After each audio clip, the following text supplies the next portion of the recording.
नमस्कार दोस्तों, आज हम आपको पंच केदार के बारे में बताते हैं।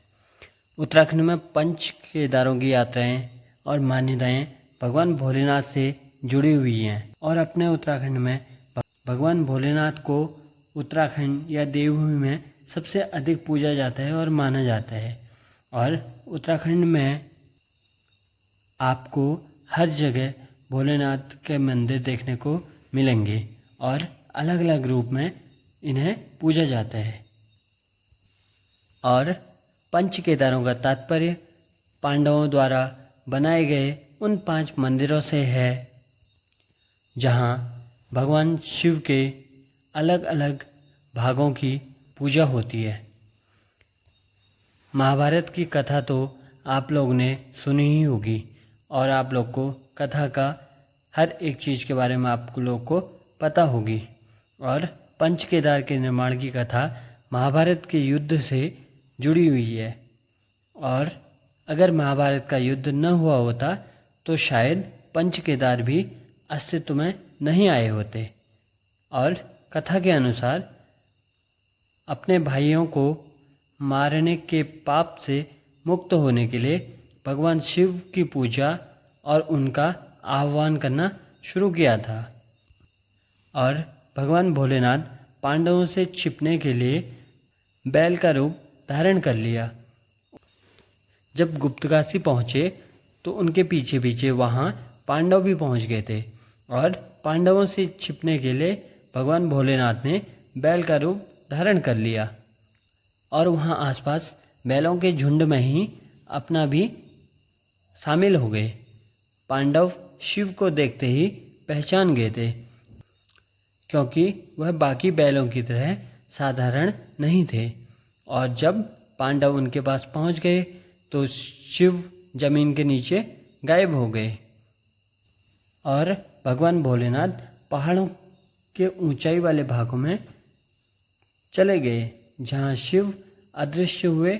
उस जगह को आज गुप्तकाशी कहते हैं। और 5 अलग अलग स्थानों में जहां प्रकट हुए उत्तराखंड में इन जगहों को पंच केदार के नाम से जाना जाता है। और ये पंच केदार हैं केदारनाथ, तुंगनाथ, मध्य महेश्वर या मध्य महेश्वर, रुद्रनाथ और कल्पेश्वर। इन 5 मंदिरों को पंच केदार के नाम से जाना जाता है। कहानी के अनुसार बैल के 5 भाग उत्तराखंड में प्रकट हुए जबकि छठा भाग अपने भारत देश से बाहर नेपाल के काठमांडू शहर में दिखाई दिया। और काठमांडू में जहां बैल का छठा भाग प्रकट हुआ, आज उस जगह में भगवान शिव का पशुपतिनाथ मंदिर स्थित है।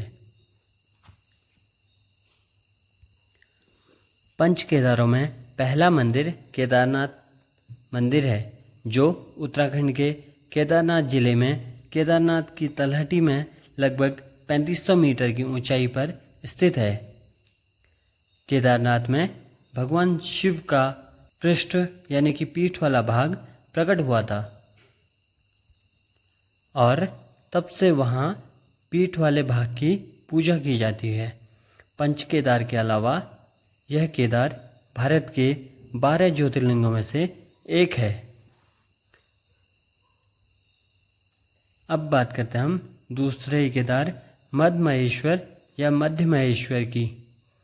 यह चौखंबा पर्वत के आंचल में हिमालय पर्वत श्रेणी के तलहटी पर स्थित है और यह 3300 मीटर की ऊंचाई पर स्थित है। और यहाँ भगवान शिव का मध्य भाग प्रकट हुआ था और तब से यहाँ भगवान शिव के मध्य भाग की पूजा की जाती है। अब आते हैं हम तीसरे केदार तुंगनाथ महादेव मंदिर के बारे में। यह रुद्रप्रयाग जिले में 3500 मीटर की ऊंचाई में स्थित है और पंच केदारों में से सबसे ऊंचा केदार है। और यहाँ भगवान शिव की भुजाएं प्रकट हुई थी और तब से यहाँ भगवान शिव शंकर के भुजाओं की पूजा की जाती है। अब आते हैं हम चौथे केदार की तरफ, रुद्रनाथ महादेव मंदिर। यह उत्तराखंड के चमोली ज़िले में स्थित है और यह समुद्र तल से 3450 मीटर की ऊंचाई पर स्थित है। और कथा के अनुसार रुद्रनाथ महादेव मंदिर एक बड़ी सी चट्टान के नीचे एक गुफा में जो है भगवान शिव के मुख्य रूप में प्रकट हुए थे और यह सभी केदारों में सबसे कठिन और सबसे लंबा केदार ट्रैक है। यहाँ जाना बाकी केदारों से बहुत मुश्किल माना जाता है। अब हम आते हैं 5वें केदार और अंतिम केदार पे और यह है कल्पेश्वर। गुरगम घाटी में बसा हुआ कल्पेश्वर महादेव मंदिर है जो पंच केदारों में इकलौता और सिर्फ एक अकेला ऐसा केदार है जहाँ भगवान शिव के मंदिर के कपाट साल भर खुले रहते हैं। कल्पेश्वर महादेव मंदिर वो मंदिर है जहाँ माना जाता है कि भगवान शिव का सर यानी जटाएं प्रकट हुई थी और तब से कल्पेश्वर महादेव मंदिर में भगवान शिव की जटाओं की पूजा की जाती है। और पंच केदारों में सभी केदार एक बराबर और एक समान महत्व रखते हैं, लेकिन आजकल के लोग केदारनाथ में जाते हैं लेकिन बाकी केदारों को उतना महत्व नहीं देते हैं, जबकि जितना महत्व केदारनाथ का है उतना ही महत्व बाकी केदारों का भी है।